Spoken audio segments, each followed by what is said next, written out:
usapan talaga dahil dito sa status quo agreement ng Pilipinas at ng China sa panahon ni dating Presidente Rodrigo Roa Duterte, tubig at pagkailangan dadalhin doon sa Sierra Madre. No?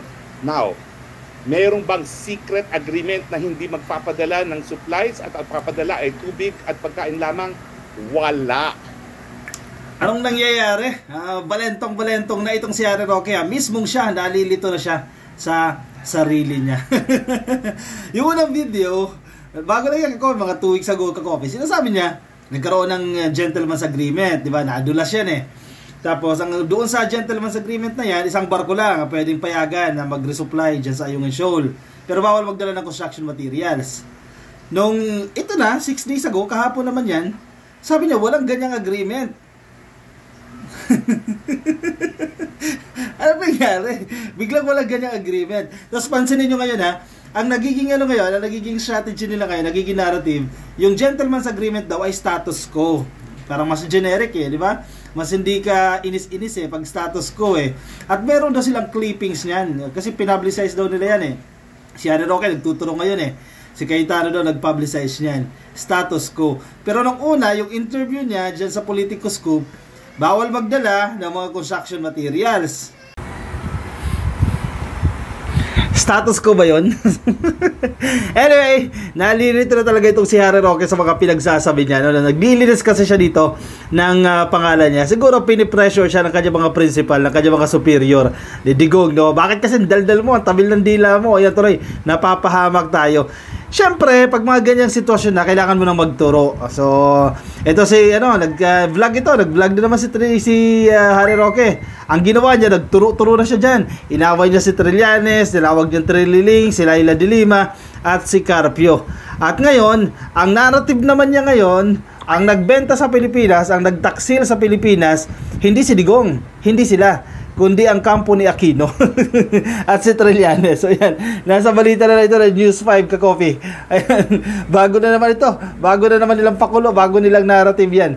Trillanes tags Roque's claim over secret agreement with China as fake news. Kasi, di ba? Sabi nga ni Jingo Estrada baseless walang mga batayan yung pinagsasabi di ba? Dapat tumahimik ka na lang kasi wala naman batayan wala ka naman basis sa mga claims mo. Ayan, napapagano talaga siya dito, nabibirada tuloy siya, pinagtutulungan siya tuloy ngayon ng mga senador.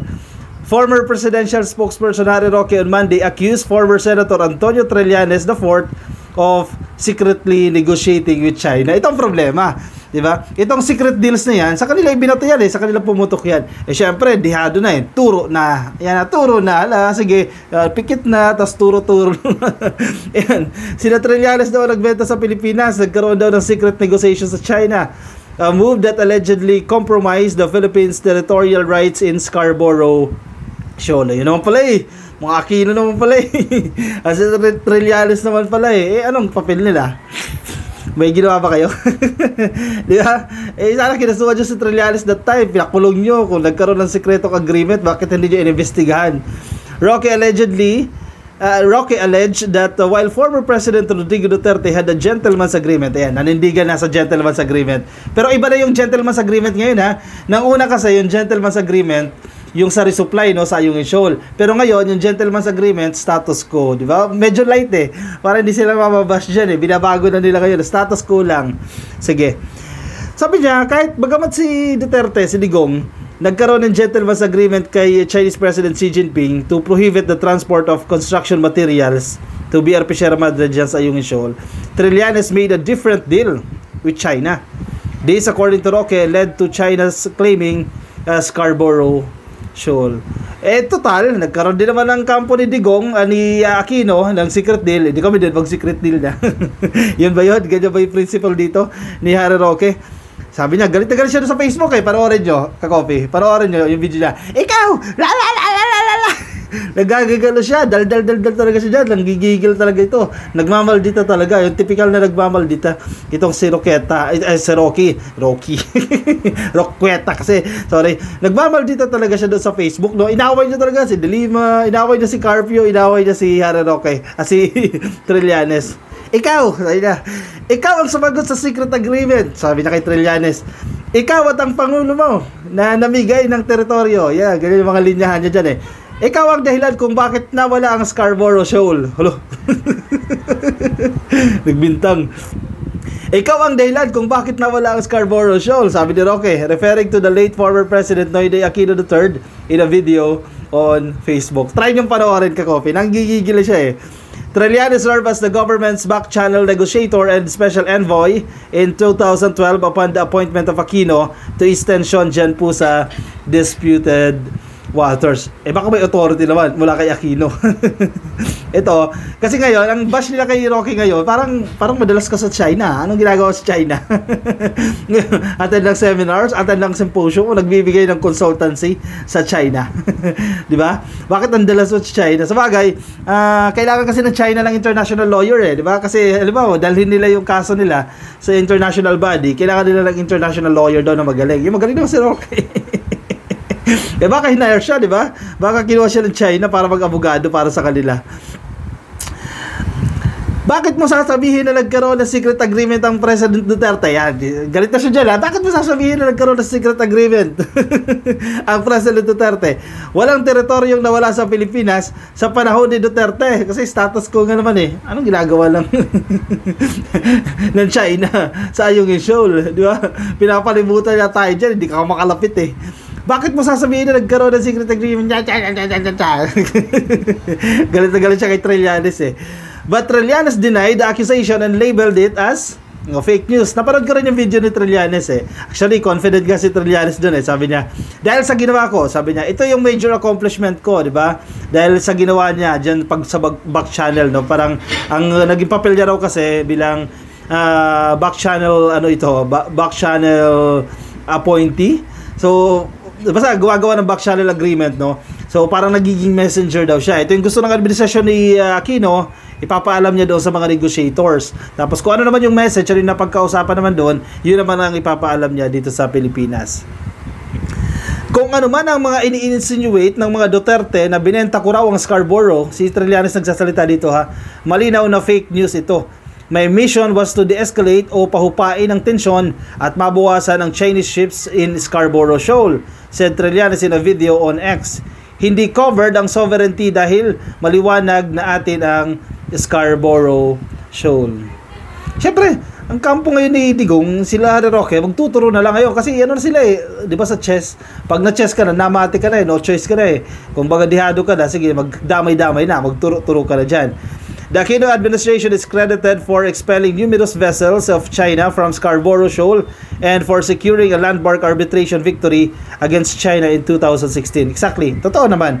Arbitral ruling, di ba? Nalabas yan. Yun lang. Ang problema, hindi kinikilala ng China, di ba? Hindi nila ino-honor itong arbitral ruling na yan.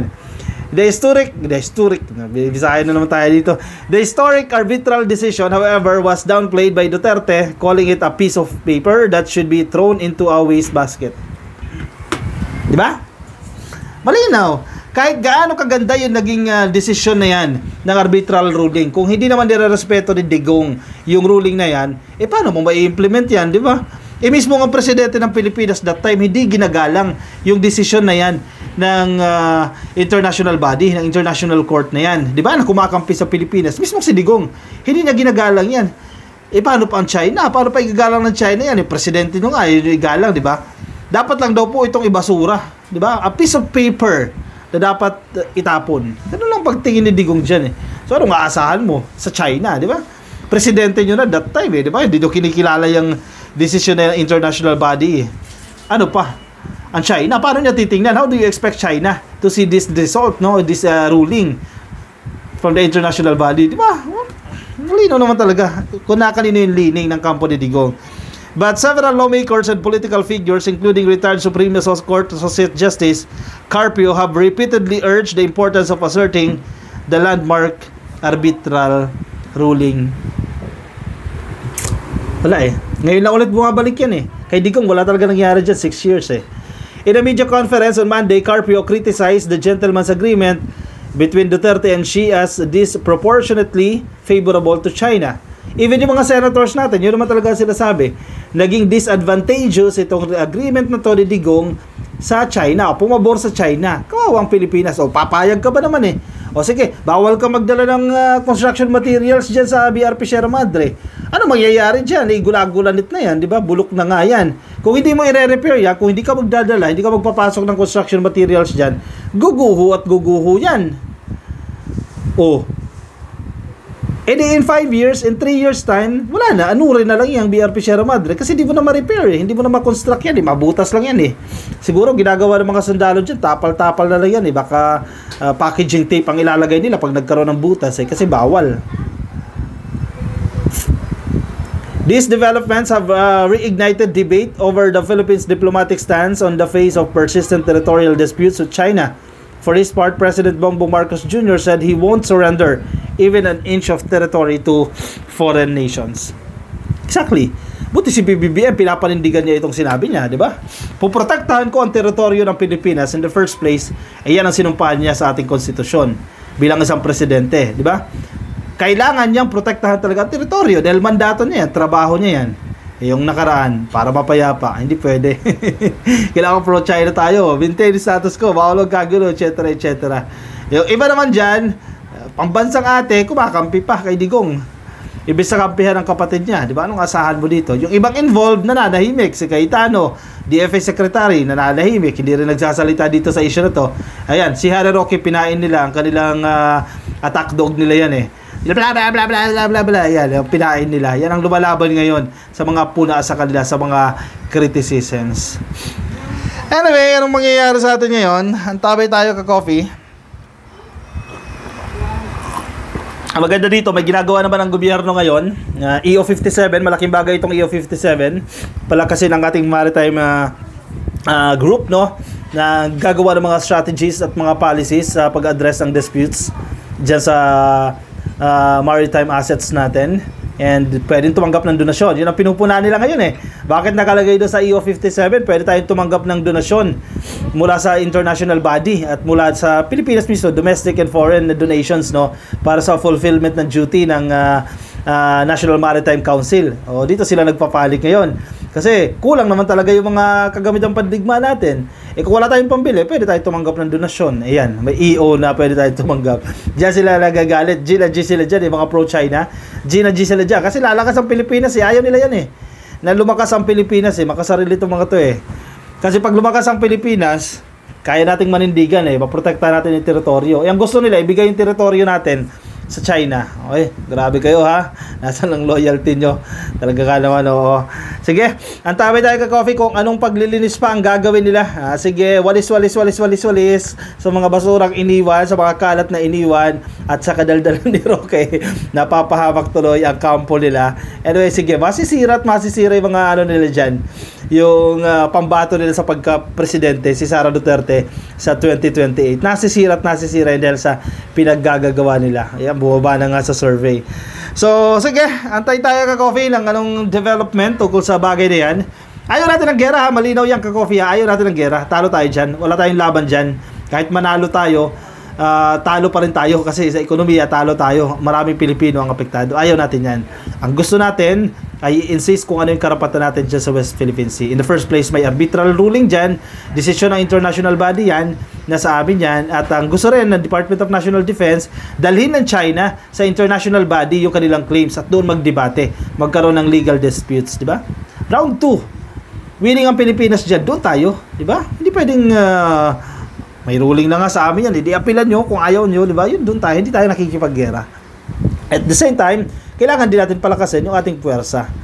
'Di ba? Kasi kinakaya-kaya tayo dahil mahina tayo, yeah? So, tingnan natin kung ano mangyayari, ano magiging moves ni PBBM. Ako confident, very confident ako kay Gibo Teodoro. Matalino kasi si Gibo, 'di ba?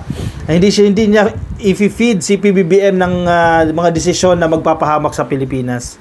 Very sharp si Gibo Teodoro. Number 1, bar top not sure yan, ka-coffee. Hindi nyo basta ma-chichika-chika yan. May mga makikita man kayo dyan, maling desisyon yan. Totoo ba kayo na yun ang desisyon? Baka bluff lang. Diba? Gets nyo? Okay, sige. Paalam na sa inyo ka-coffee, mga nasa Facebook natin ka-coffee. Ayan, happy viewing sa inyo. Baka di pa kayo naka-follow, naka-like sa ating Facebook page, pasuyin na lang po. Click follow and like sa Facebook. At kung nasa YouTube po kayo ka-coffee, ay pa-click lang po ng subscribe. At attendance check. Ayan, attendance check muna tayo. Yan, marami pa nakikinig sa atin ngayon, ha. I-click lang po ang like. Yan, para makapag-attendance na po kayo. Click lang po yung like sa YouTube. At kung nasa Facebook kayo, click lang po ang like para sa ating attendance check. Alright, sige. Paalam po sa inyo, ka-coffee. Ingat po kayo. Nasaan man po kayong panig ng daigdig. Bye-bye. Agkapitayon.